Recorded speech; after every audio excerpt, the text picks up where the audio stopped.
नया दिन, नई खबर, हर बड़ी खबर पर हमारी नजर। खबर जिसका हम पर, आप पर और देश की सियासत पर होगा असर। और इस बड़ी खबर के हर पहलू पर बजेगा नगाड़ा, क्योंकि यह है जनता का अखाड़ा। नमस्कार, मैं हूं आनंद नरसिम्हन।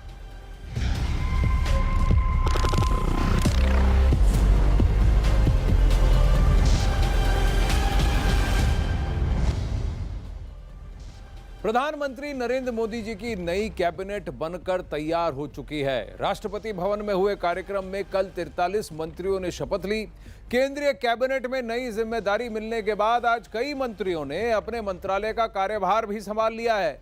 सबसे पहले आपको इससे जुड़ी 6 तस्वीरें दिखाते हैं। पदभार संभालने वालों में से रेल मंत्री अश्विनी वैष्णव, कानून मंत्री किरण रिजिजू, स्वास्थ्य मंत्री मनसुख मांडविया, सूचना एवं प्रसारण मंत्री अनुराग ठाकुर, इस्पात मंत्री आरपी सिंह और पर्यटन मंत्री जी किशन रेड्डी शामिल हैं। प्रधानमंत्री नरेंद्र मोदी जी की नई टीम में अगर कुछ पुराने मंत्रियों की छुट्टी हुई है तो कुछ लोगों को अच्छे कामकाज का इनाम भी मिला है।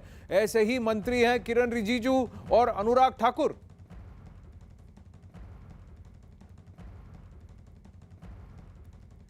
किरण रिजिजू जी को प्रमोट करके कानून मंत्रालय की जिम्मेदारी सौंपी गई है। इससे पहले वह खेल मंत्रालय का जिम्मा संभालते थे बतौर एमओएस। कानून मंत्री का पदभार संभालने के बाद उन्होंने क्या कुछ कहा, आइए सुनते हैं। बधाई हो आपको, जो भी बहुत महत्वपूर्ण मंत्रालय आपको मिला है। किस तरह की चुनौती आप देखते हैं, कैसे आगे काम करेंगे 3 साल? हर मंत्रालय, हर पद चुनौती होता है और काम करना ही पड़ेगा। और अभी हमारा दायित्व है कि इस नए मंत्रालय को अच्छा से हम लोग संभालें और जनहित में अच्छा काम करें। सर, बहुत कम लोगों को पता है कि आपका लॉ का भी बैकग्राउंड है। किस तरह से आपको ये मदद मिलेगा आगे काम करने के लिए?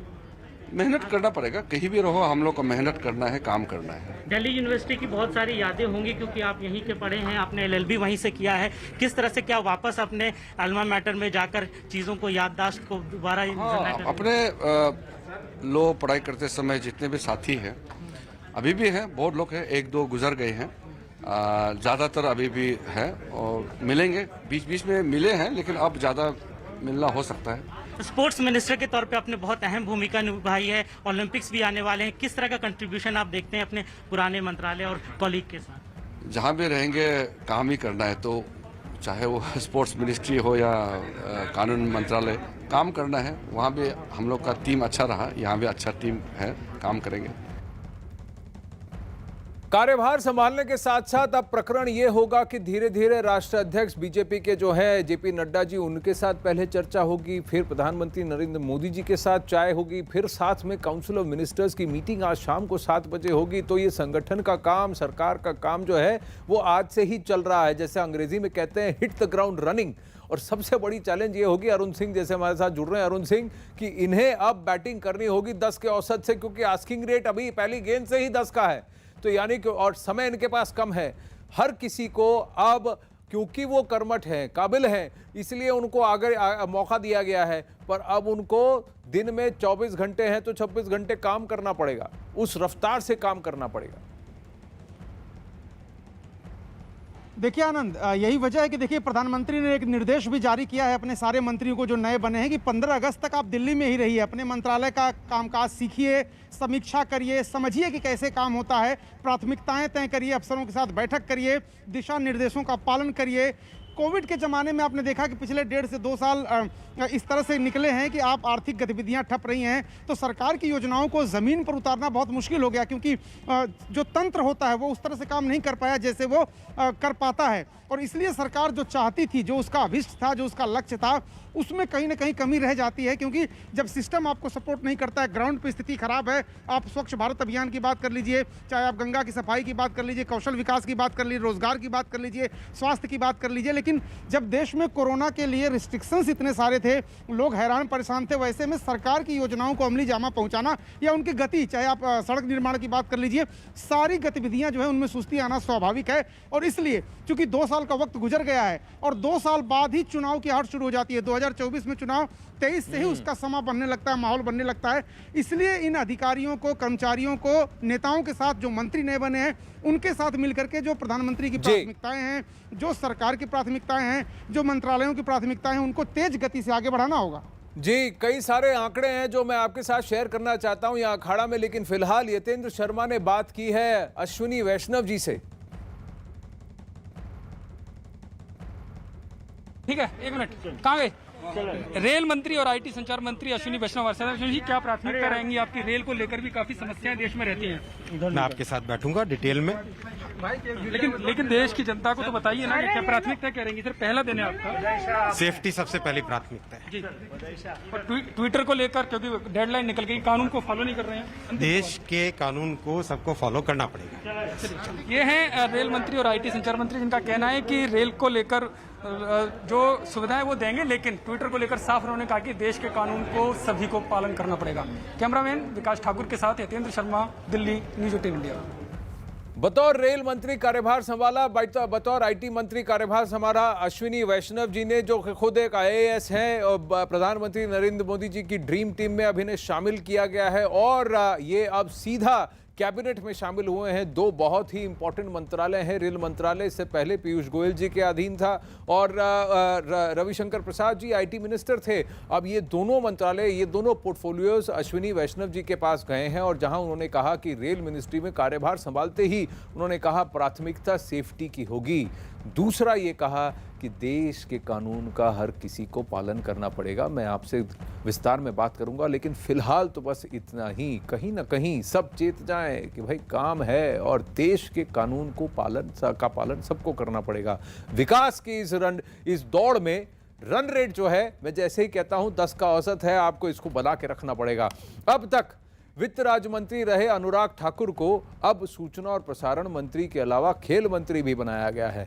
अनुराग ठाकुर सुबह सुबह नए दफ्तर पहुंचे और उन्होंने अपना कार्यभार संभाला। वहीं अश्विनी वैष्णव को आईटी मंत्रालय के साथ साथ रेल मंत्रालय का जिम्मा भी सौंपा गया। पहले रेल मंत्रालय पीयूष गोयल जी के पास था, अश्विनी वैष्णव ने भी दफ्तर पहुंचकर कार्यभार संभाल लिया है। इनके बाद नए स्वास्थ्य मंत्री मनसुख मांडविया ने अपना कार्यभार संभाल लिया।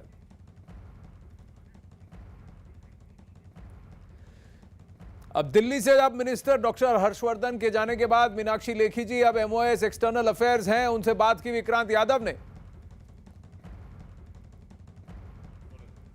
हमारे साथ है केंद्रीय मंत्री मीनाक्षी लेखी जी। मीनाक्षी, सबसे पहले तो इसलिए भी मुबारकबाद कि आप दिल्ली से प्रतिनिधित्व करती हैं, और इस बार जो खास चीज देखी गई कि मंत्रिमंडल में महिलाओं को काफी सम्मान दिया गया, उनका उचित प्रतिनिधित्व किया गया।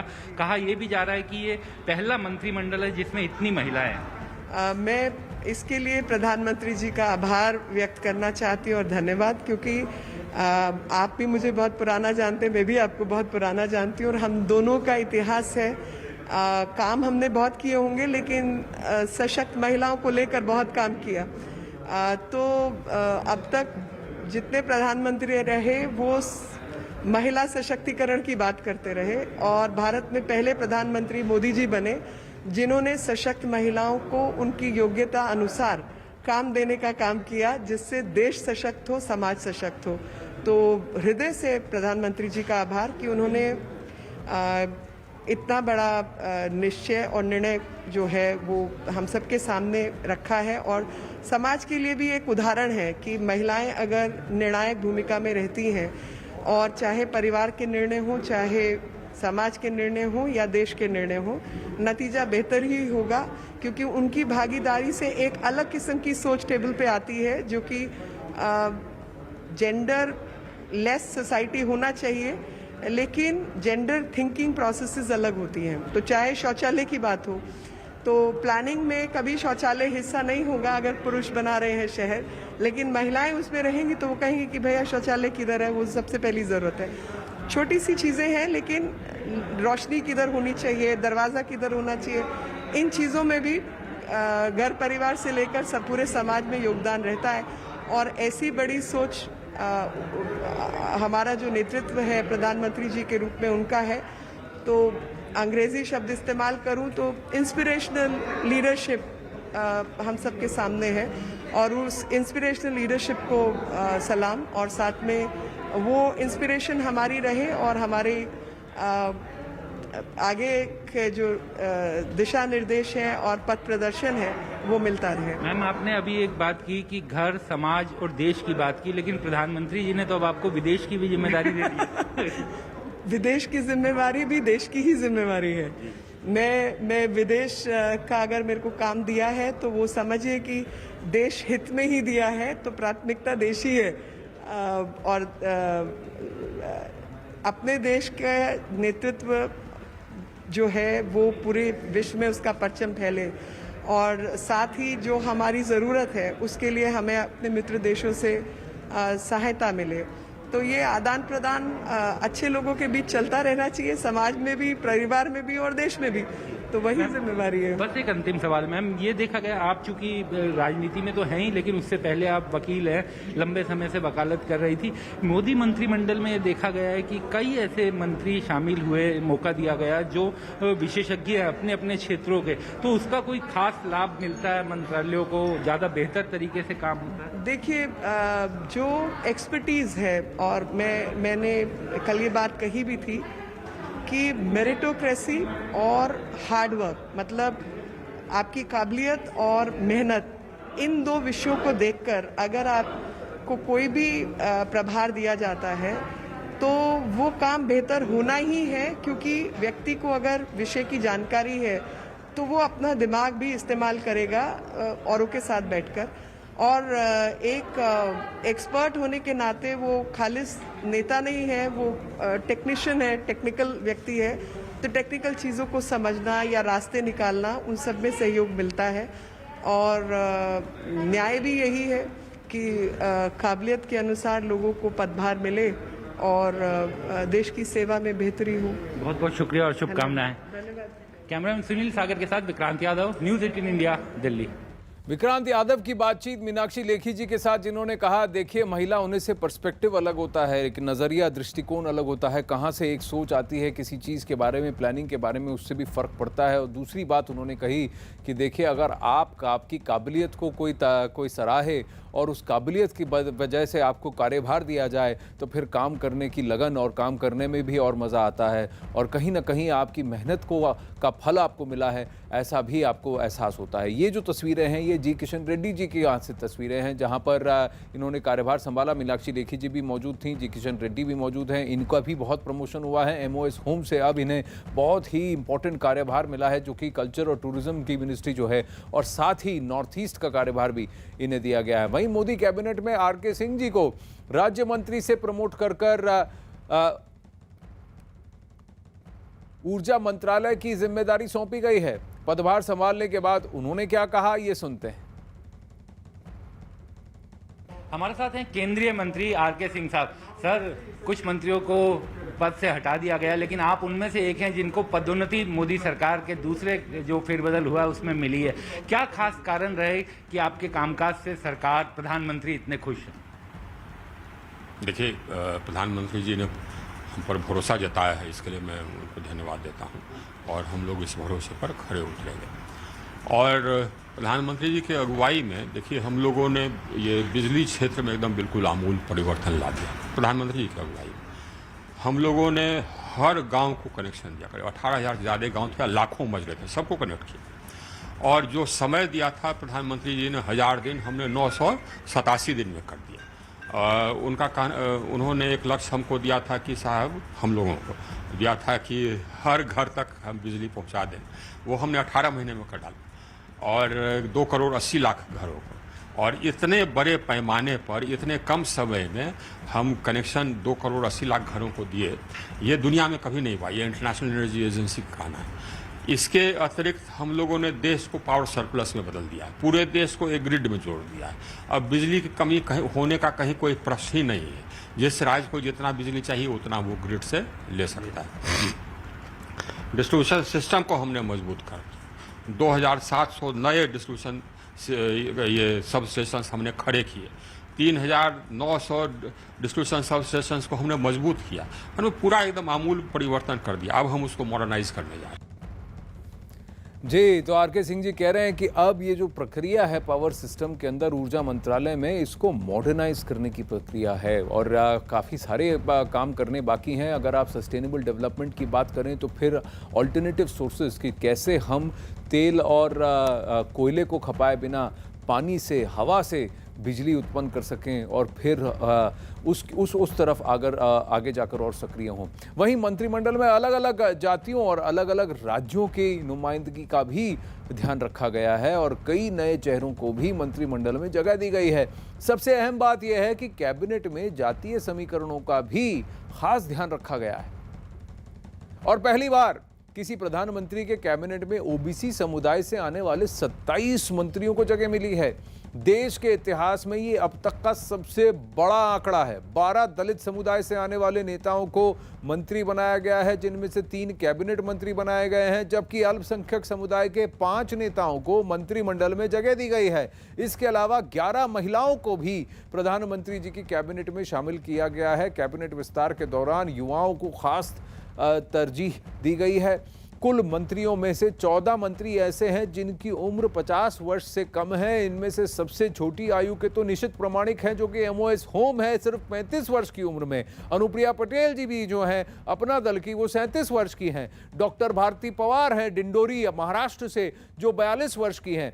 अब दूसरी तरफ अनुभव का भी खास ध्यान रखा गया है। नए कैबिनेट में 5 पूर्व मुख्यमंत्री और 18 ऐसे नेता हैं जिन्हें राज्यों में मंत्रालय संभालने का अनुभव रहा है और कम से कम 26 से 28, अगर मुझे आंकड़ा याद है तो, ऐसे व्यक्ति हैं जो कम से कम 3 बार सांसद रहे हैं। पर्यटन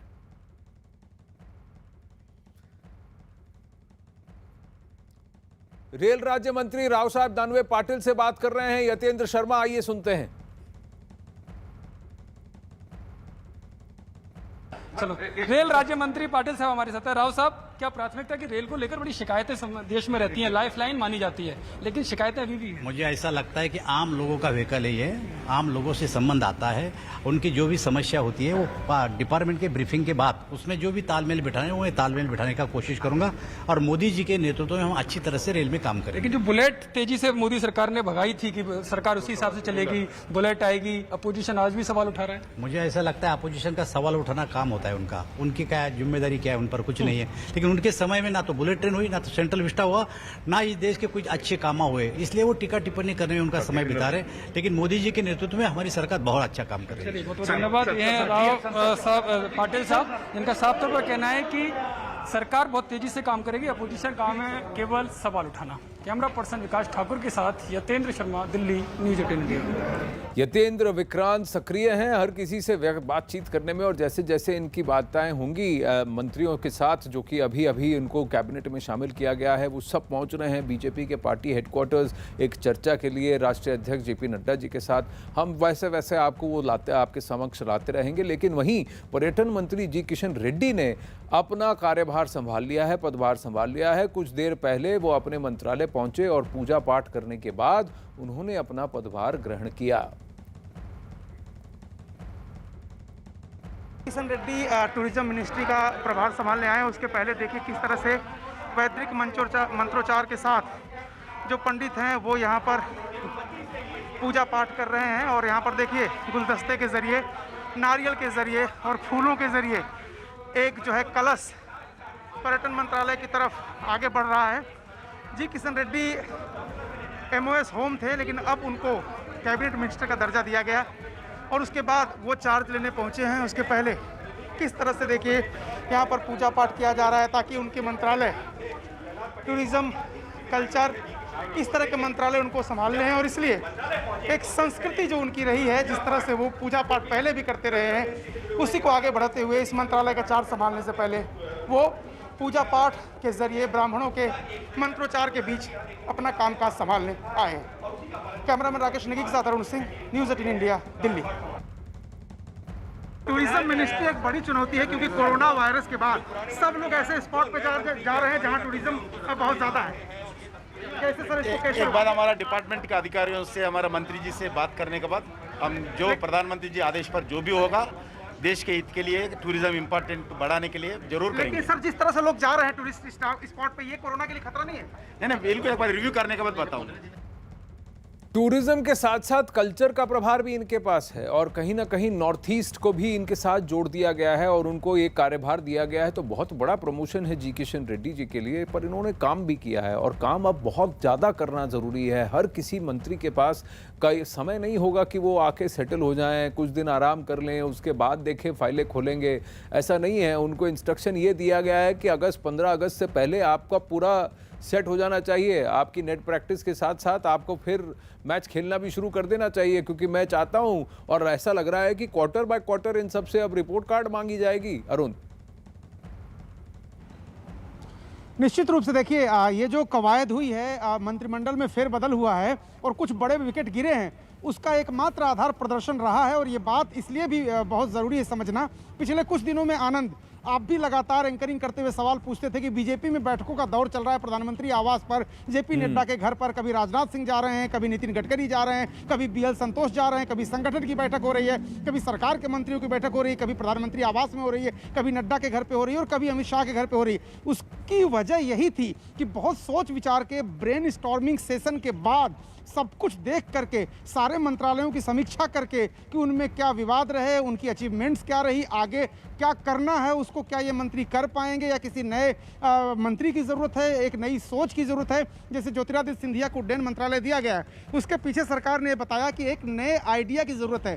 कोरोना काल में जिस तरह से उड्डयन मंत्रालय की स्थिति खराब हुई है पूरी दुनिया में, सिर्फ हिंदुस्तान में नहीं, क्योंकि लोग फ्लाइट में जा नहीं रहे थे, उनको अच्छा व्यापार नहीं मिल रहा था, तो सरकारी एयरलाइन से लेकर के और बाकी जितनी प्राइवेट एयरलाइन है उनकी मुश्किलें बढ़ रही थी। तो किस नए आइडिया के तहत, विजन के तहत आप इसको रिवाइव करेंगे, कैसे फास्ट ट्रैक पर दौड़ाएंगे उड्डयन मंत्रालय को, इस बात को लेकर के ज्योतिरादित्य सिंधिया पर भरोसा किया गया। उससे वैसे ही रेल मंत्री को देख लीजिए आप, उनको भी एक ब्यूरोक्रेट हैं, कट टू कट बात करते हैं और कट टू कट काम करते हैं, समय सीमा के अंदर काम करना उनकी प्राथमिकता रहती है और इसलिए उनको रेल मंत्रालय जैसा अहम मंत्रालय, आईटी जैसा अहम मंत्रालय दिया गया। तो प्रधानमंत्री जो सोच उनकी है वो समय कम है, जैसा कि आप बार बार कह रहे हैं, और अचीवमेंट ज्यादा लाना है। आपको गोल बड़ा है, समय इसमें एक और बात है कि जो अब तक कार्यभार हुआ है, काम हुआ है हरदीप पुरी जी और फिर पीयूष गोयल जी के वहां, तो एक भूमिका, एक फाउंडेशन ले हो चुका है।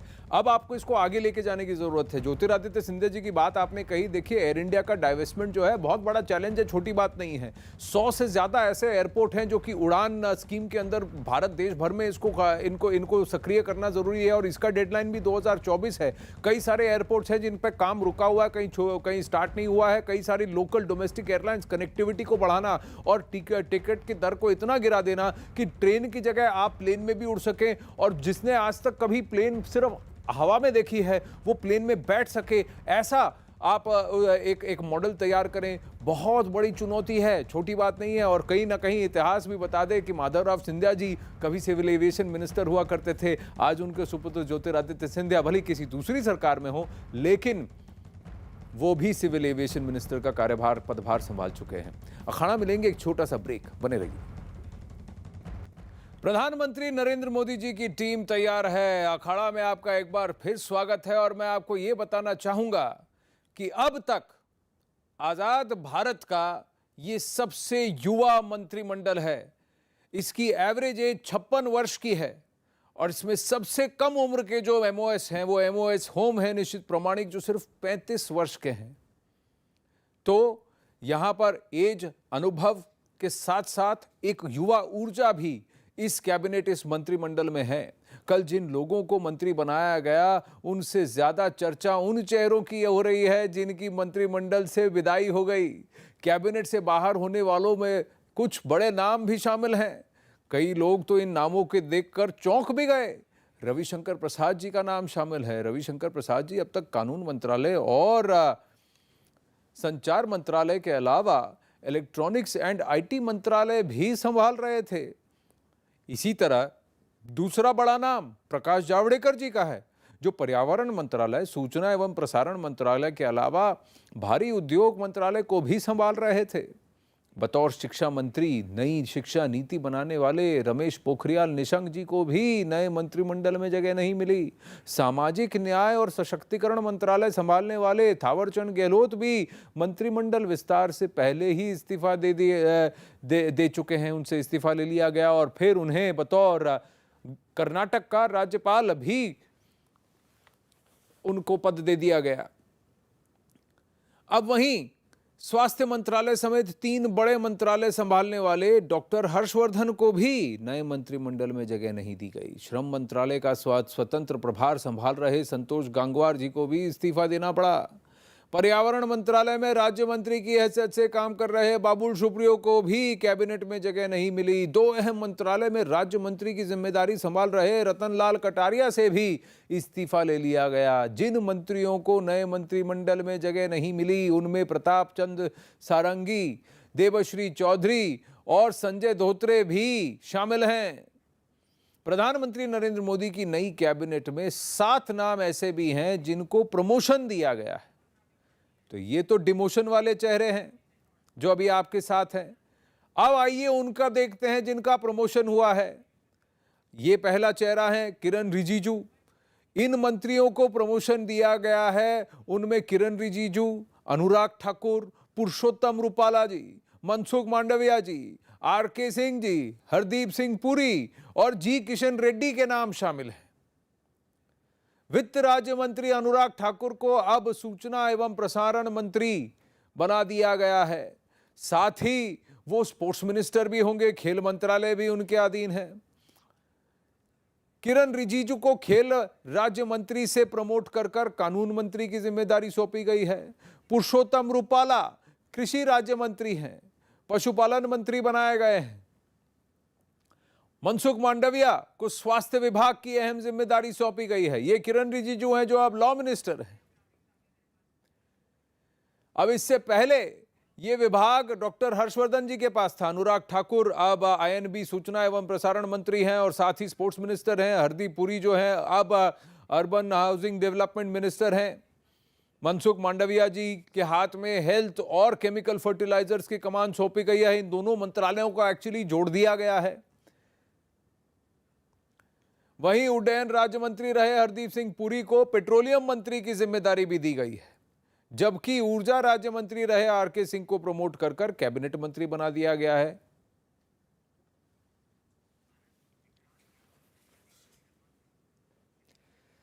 विक्रांत यादव और यतेंद्र शर्मा हमारे साथ जुड़े हैं दिल्ली बीजेपी के हेडक्वार्टर से, उनके कार्यालय से, जहां पर अभी कई सारे नेता आ रहे हैं, जेपी नड्डा जी से मिल रहे हैं। उनके साथ जो जितने भी सबको क्या आदेश दिए गए हैं, क्या निर्देश दिए गए हैं और क्या सब एक ही राग आलाप रहे हैं, एक ही लाइन कह रहे हैं, उससे आगे कुछ नहीं कह रहे। विक्रांत, मीनाक्षी लेखी जी तो आपसे काफ़ी लंबी चर्चा करके गई हैं, पर बाकी मंत्री कोई भी इतनी बात नहीं कर रहा है।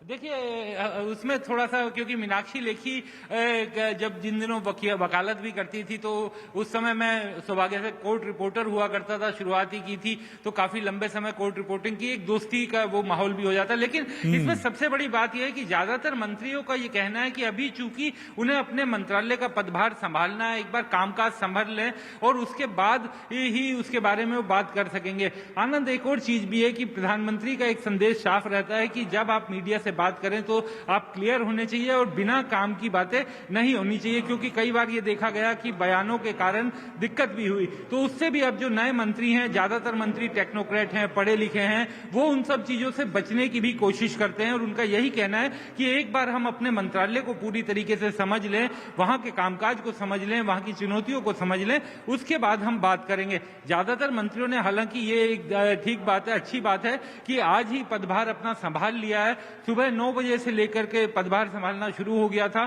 तो मंत्रियों ने उसी तरीके से अब कामकाज भी करना शुरू कर दिया है, क्योंकि इस बार के मंत्रिमंडल विस्तार का सबसे बड़ा संदेश यही है कि काम कीजिए तो आपको प्रमोशन भी मिलेगी, आपको तरक्की भी मिलेगी, आपको आपके पदभार को भी बढ़ाया जाएगा और अगर काम में कहीं कोई कमी आई, समीक्षा होगी बाकायदा उसकी और उसमें कहीं कोई कमी आई तो आपको मंत्रिमंडल से बाहर का रास्ता भी दिखाया जाएगा। एकदम कड़ा संदेश इस बार है। तो मंत्रियों के सामने इस बार बहुत चुनौती है, क्योंकि अब उनको ज्यादातर मंत्री जो हैं वो युवा भी हैं, कम उम्र के पहली बार के सांसदों को जगह मिल गई है, तो निश्चित तौर पर एक बड़ा साहस भरा निर्णय लिया है कि इतने अनुभवी मंत्रियों को पदमुक्त करके नए लोगों को शामिल करना। और आनंद, बस आखिरी बात और बोल रहा हूं कि अरुणाचल, इस तरीके से नॉर्थ ईस्ट से हमने देखा, त्रिपुरा से मंत्री है, अरुणाचल से मंत्री है, तमिलनाडु के जो प्रदेश अध्यक्ष है एल मुरुगन, उनको मंत्री बनाया गया है। तो बीजेपी ने भविष्य को देखते हुए पीएम ने इस मंत्रिमंडल का गठन किया है। जी, अब भगवत गीता के 2वें अध्याय में भी कहा गया है, कर्मण्येवाधिकारस्ते मा फलेषु कदाचन, कर्म किए जा, कर्म करना तुम्हारा काम है, फल की इच्छा मत करो, क्योंकि फल का कंट्रोल आपके पास नहीं है। पर अगर आप कर्म नहीं करेंगे तो फिर आप योग में नहीं लीन होंगे और फिर कहीं ना कहीं आपका कनेक्शन जो है वो टूट जाएगा। वो कहीं ना कहीं मोदी जी के इस मंत्रिमंडल में भी दिख रहा है। यतेंद्र, जितने लोग आगे बढ़े हैं, जिनको प्रमोशन मिला है, जितने लोग चुनकर आए हैं, कहीं ना कहीं इनके बारे में कोई नहीं जानता था, पर आज देखिए कैबिनेट का पदभार दिया गया है, इंपॉर्टेंट मंत्रालय इनके हाथ में दिए गए हैं। जिन्होंने सालों संगठन में काम किया, मेहनत की, ग्राउंड पर अपना काम दिखाया, उनको भी आकर कहा गया, आओ अब सरकार में जूझो, लगो, यहां पर अपना कर्तव्य दिखाओ। और यही लोग हैं जो कि सुबह सुबह पहुंच गए हैं अपने अपने मंत्रिमंडल कार्यभार संभालने के लिए। यतेंद्र,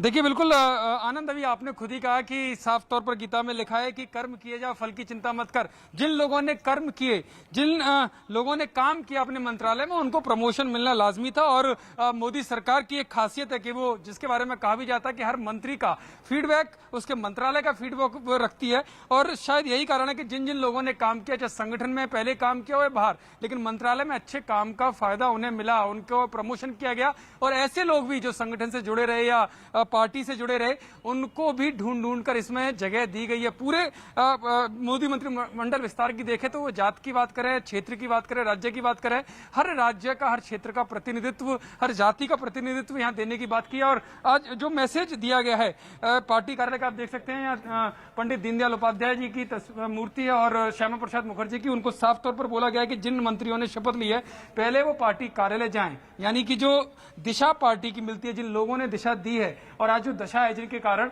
वो श्यामा प्रसाद मुखर्जी और पंडित दीनदयाल उपाध्याय यहाँ पर माल्यार्पण करें और उसके बाद वो अपना काम करें। ये मोदी सरकार की तरफ से सीधा निर्देश, और शायद यही कारण है कि तमाम मंत्री यहाँ पर आ रहे हैं और एक मैसेज यही देने की कोशिश की जा रही है कि अलग अलग पृष्ठभूमि में से हो सकते हैं। कुछ मंत्री ऐसे भी हैं जो अलग अलग विचारधारा से आए हैं, अलग अलग पार्टियों से आए हैं, लेकिन जब वो यहाँ पर आए हैं, उनको मंत्री बनाया गया है, तो साफ निर्देश है कि इसी लाइन पर उनको चलना है। और इसी लाइन पर जो सबका साथ सबका विकास, जिस मंत्र को मोदी सरकार लेकर चल रही है, उसको आगे बढ़ाना है, यानी कि उसी मंत्र को आगे ले जाना। और शायद यही कारण है कि पहले यतेंद्र, सबका साथ, सबका विकास, सबका विश्वास तो एक फिलॉसफी है, लेकिन जो गोल है, जो लक्ष्य है, वो आत्मनिर्भर भारत का है, एक सबल, सशक्त, सुदृढ़, समृद्ध भारत का है, एक स्वाभिमानी भारत का है। और इसके लिए सरकार को काम करने की जरूरत है। और ये सरकार जो बनी है वो एक संगठन की वजह से बनी है। आपको इस संगठन के साथ मिलकर चलना है। जितना आप काम करेंगे संगठन के लिए, सरकार के लिए, उतना आप समाज के लिए काम कर रहे हैं और उतना आप देश के लिए काम कर रहे हैं, डिलीवर कर रहे हैं।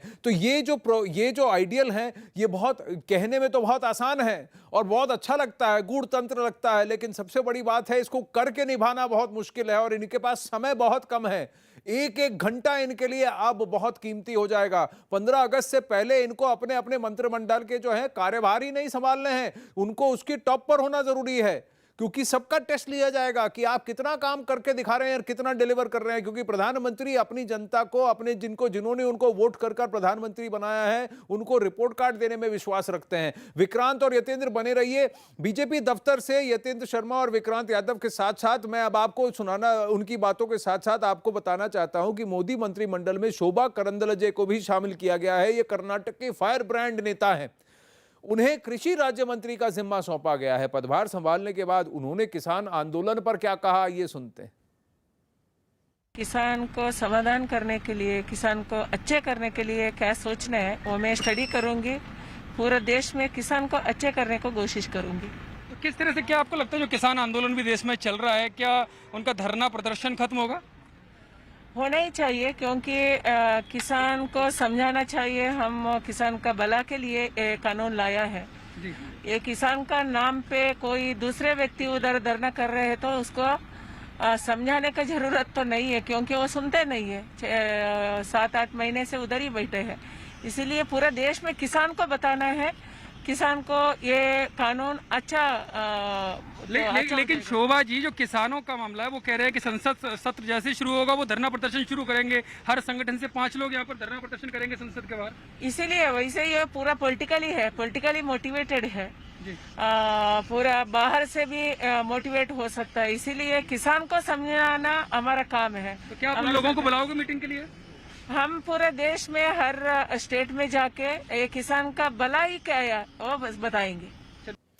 किसान को समझाना हमारा काम है, किसान का भला करना हमारा कर्तव्य है। जो ना समझना चाहें उनको समझाना और उनके ऊपर समय व्यर्थ करना वो मेरा काम नहीं है, कह गई शोभा करंदलाजे। अभी तो पदभार संभाला है उन्होंने। प्रधानमंत्री नरेंद्र मोदी की नई टीम में संगठन में से भी कई नेताओं को शामिल किया गया है। संगठन यानी बीजेपी, संगठन यानी आरएसएस से जुड़े कई लोग। अब संगठन से सरकार में जाने वाले भूपेंद्र यादव, अन्नपूर्णा देवी पार्टी अध्यक्ष जेपी नड्डा से उनके आवास पर जाकर उनसे मिले। खबर यह भी है कि अब से थोड़ी देर बाद जेपी नड्डा जी बीजेपी मुख्यालय में मंत्रिमंडल में शामिल हुए नए मंत्रियों से भी मिलेंगे।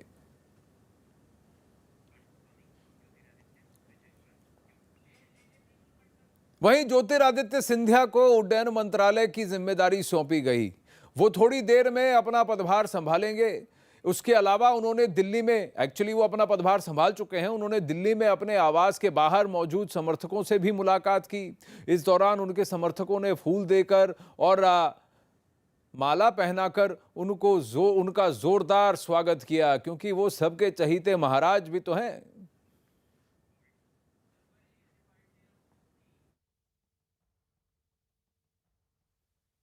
मैं धन्यवाद अर्पित करना चाहता हूं हृदय की गहराइयों से प्रधानमंत्री नरेंद्र मोदी जी के प्रति, हमारे पार्टी के अध्यक्ष जेपी नड्डा जी के प्रति, हमारे गृह मंत्री अमित शाह जी के प्रति, कि जो जिम्मेदारी उन्होंने दी है पूरे लगन के साथ, मेहनत के साथ और संकल्प के साथ उनकी अपेक्षाओं पर खड़े उतरने की कोशिश है। बहुत बहुत धन्यवाद। विक्रांत यादव और यतेंद्र हमारे साथ हैं। विक्रांत, ज्योतिरादित्य सिंधिया उसी कुर्सी पर बैठेंगे, उसी उड्डयन मंत्रालय में बैठेंगे जहां माधवराव सिंधिया जी कभी सिविल एविएशन मिनिस्टर हुआ करते थे, यानी उड्डयन मंत्री हुआ करते थे। तो एक इमोशनल बात भी है, लेकिन उनके सर पर जो जिम्मेदारी है, उनके कंधों पर जो जिम्मेदारी है, बहुत बड़ी जिम्मेदारी है। एयर इंडिया का डाइवेस्टमेंट की एक बहुत बड़ी चुनौती है। उड़ान की जो स्कीम है, 100 से 105 से ज़्यादा जो एयरपोर्ट्स को खड़ा करना है देश भर में, उसको वो बहुत बड़ी चुनौती है। और ख़ासकर ऐसे टाइम में जहां पर ये कोविड की वजह से पूरी तरह से उड्डयन जो है वो ठप हुआ पड़ा है।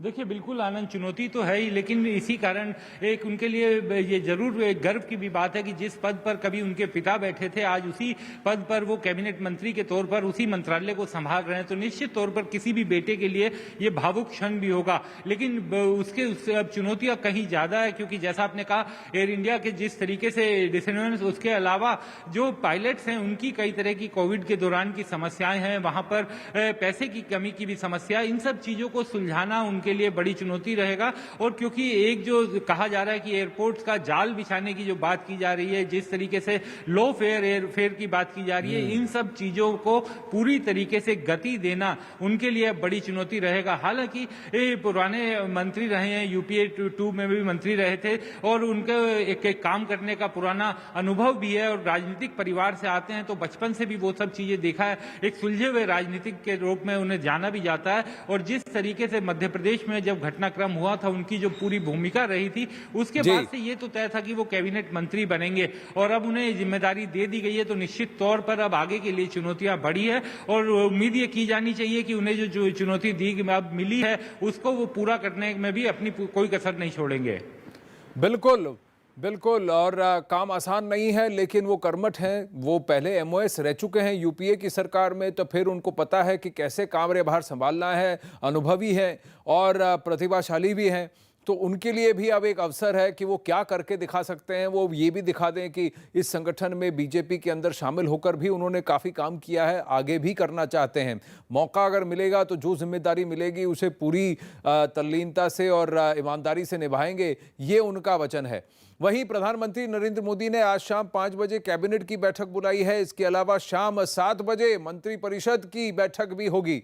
मंत्रिमंडल विस्तार और फेरबदल के बाद ये अहम बैठक बुलाई गई है। प्रधानमंत्री नरेंद्र मोदी ने मंत्रालयों का भी बंटवारा कर दिया है। यतेंद्र, इस पर कई लोगों ने सवाल पूछे हैं कि कम से कम 51 से 53 मंत्री मंडल हैं या मंत्रालय हैं जिनको कि अब सिर्फ 30 मंत्री जो हैं इसको संभालेंगे, और कई सारी मिनिस्ट्रीज को मर्ज किया गया है ताकि काम जो है वो सक्रिय हो सके, अच्छे से हो सके। ब्यूरोक्रेटिक रेड टेप और इंटर मिनिस्टेरियल ये जो फाइट्स होती हैं इसको कम करने की कोशिश की गई है। देखिए, बिल्कुल मोदी सरकार की कोशिश शुरू से यही रही है कि कम से कम मंत्रालय जो ज्यादा से ज्यादा काम करें, यानी कि मिनिमम समय, कम से कम समय में ज्यादा से ज्यादा डिलीवरी दी जा सके। और ये जब मोदी सरकार 2014 में आई थी, यही एक मैसेज मोदी सरकार की तरफ से दिया गया था। और ये मोदी मंत्रिमंडल विस्तार जो अब नया है, इसमें इस बात को अच्छे से समझा जा सकता है कि किस तरह से एक एक मंत्री को दो से तीन मंत्रालय दिए गए हैं। और साफ तौर पर मैसेज भी दिया गया है कि मंत्रालयों को उसे प्रेशर की तरह ना समझें, उसे और तेजी से काम करना है कम से कम समय में, क्योंकि विजन साफ है, 2024 का टारगेट साफ है, और उससे पहले जो उत्तर प्रदेश और 5 राज्यों के विधानसभा चुनाव है उसको लेकर भी साफ है। और एक मैसेज और यही सरकार की तरफ से दिया गया। इसी वजह से इसमें ब्यूरोक्रेट्स भी हैं, हाई एजुकेटेड लोग भी इसमें शामिल किए गए कि वो जल्दी से जल्दी चीजों को समझकर उनको क्रियान्वित कर सकें कि कितनी तेजी से काम हो सकता है। जी